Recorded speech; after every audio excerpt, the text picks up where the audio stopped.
మన విజయ్ తలపతి మీద ఇప్పుడు తన రాజకీయ పార్టీ పెట్టడం జరిగింది. సో అతి కొన్ని రోజుల్లో ఎలక్షన్స్ కూడా జరగబోతున్నాయి. ఈ టైంలో అంటే విజయ్ తలపతి మధ్య త్రిషకి ఏదో అనుబంధం ఉందని కొన్ని పార్టీలు చెప్తున్నప్పటికీ నిన్న వాళ్ళ భార్య కూడా కేసు పెట్టడం జరుగుతుంది, విడాకుల సంబంధం. సో ఎలా ఉండబోతుంది విజయ్ తలపతి యొక్క రాజకీయ ప్రస్తుతం ఎలా ఉండబోతుంటావు? అంటే అది ఇన్లీగల్ కేసు కాదు, అది లీగల్ కేసే.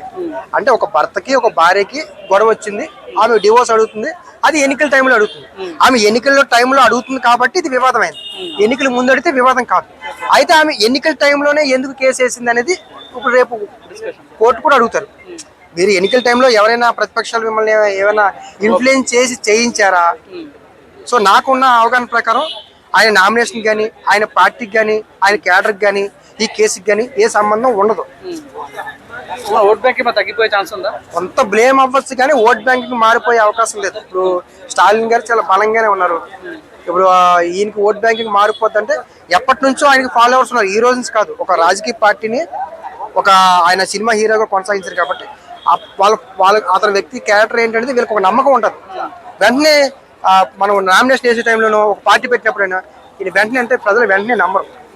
సో అంత ప్రభావితం చూపిస్తే అవకాశం ఉంటుందని నేను అనుకుంటున్నాను. ఇప్పుడు తలపతి గారు రాజకీయ పార్టీ పెట్టగానే తను ఒక సినిమా రాబోతున్న సినిమాని కూడా ఆపేశారు. ఇప్పుడేమో వాళ్ళ వైఫ్ తోనే డైవర్స్ నడుస్తుంది. సో ఇదంతా రాజకీయ కుట్రానికి వచ్చేది అంతా. రాజకీయాల్లో అన్నీ ఉంటాయి, తెలుసు కదా, అన్ని ఆటలు ఉంటాయి. ఇందులో ఒక ఆట, అది సాధారణంగా జరిగే. ఇప్పుడు విజయ్ గారికి ఒక సినిమా ఆగిపోతే నష్టం ఏముంది? ఏం నష్టం ఉండదు. కానీ దాన్ని ఉపయోగించుకోవచ్చు. ఆయన అడ్వాంటేజ్ గా నన్ను ఇలా హరాస్మెంట్ చేస్తున్నారు స్టాలిన్ గవర్నమెంట్ అని ఆయన ఉపయోగించుకొని ఇంకా ఆయనకే ప్లస్ అవుతుంది. సో ఈ సినిమా రిలీజ్ చేస్తే 30 కోట్లు 40 కోట్లు 50 కోట్లు మించి రాదు. సో ఆయనకి ఇంకా ప్లస్ అవుతుంది. ఇది సాధారణంగా జరిగే ప్రక్రియ, పెద్ద విషయం ఏం కాదు. సినిమాలో తన స్టార్ హీరోగా ఉండడం ఓకే, మరి సినిమా రాజకీయాల్లో రాణిస్తున్నట్టవా? ఈ రాజకీయ కుట్ర తక్కువ. ఇప్పుడు ఏంటంటే సినిమా హీరోలు రాజకీయాల్లోకి వచ్చారు, అది తమిళనాడు. సో తమిళనాడు కావచ్చు, ఇలా ఒరిస్సా కావచ్చు, కొన్ని రాష్ట్రాల్లో సినిమా వాళ్ళకి ఎక్కువ నమ్మకాలు ఉంటాయి. అంటే ఫ్యాన్స్ ఎక్కువగా రాజకీయాల్లో కూడా వాళ్ళకి ఓట్లు వేస్తారు. సో మన తెలుగు రాష్ట్రాల్లో తక్కువ, కానీ అక్కడ ఎక్కువ వేస్తారు, ఎక్కువ నమ్ముతారు కూడా. సో కొంత ప్రభావితం చూపిస్తారు కానీ పూర్తిగా చూపించడానికి అవసరం. ఎందుకంటే టైమ్ ఆఫ్ పీరియడ్ చాలా తక్కువ టైంలో పబ్లిక్లోకి పొలిటికల్గా వెళ్ళడం అంటే అంత చిన్న విషయం లేదు. ఆయనకి సింబల్ కూడా వచ్చి మొన్నే సింబల్ వచ్చింది. సింబల్ వచ్చి కూడా తక్కువ టైం. సో ఇంత తక్కువ టైంలో ఆయన స్టాలిన్ గారిని బీట్ చేసే స్థాయి వస్తుందంటే స్టాలిన్ గారు ఎప్పటి నుంచి 30 సంవత్సరాలు ప్రతిపక్షంలో కూర్చొని ఆయన అధికారంలోకి వచ్చారు. స్టాలిన్ గారు 30 సంవత్సరాలు ప్రతిపక్షంలో కూర్చొని ఈరోజు అధికారంలోకి వచ్చారు. ఈయన 2 సంవత్సరాల్లోనే వెళ్ళి ఆయన పూల్ చేయాలంటే రాజకీయాల్లో అంత చిన్న విషయం కాదు. బీజేపీ కూడా నాకు ఎప్పుడు అవకాశం దొరుకుతుందని బీజేపీ ట్రై చేస్తుంది. ఇప్పుడు బీజేపీకి కూటమితున్నటువంటి జనసేన కూడా టీవీకే సపోర్ట్గా ఉండబోతుంది అన్నట్టు వార్తలు వస్తున్నాయి. ఎలా ఉండబోతుంది ఒకవేళ విజయ్ తలపతి పవన్ కళ్యాణ్ కలిసి ఎలా ఉండబోతుంది మరి తమిళనాడులో? విజయ్ పవన్ కళ్యాణ్ అదే బీజేపీ 3 కలిస్తే మాత్రం ఖచ్చితంగా కొంత టఫ్ వాతావరణం ఉండే అవకాశం ఉంది. అంటే ఎక్కువ మెజార్టీ స్టాలిన్ గారికి వచ్చే అవకాశం ఉండకపోవచ్చు.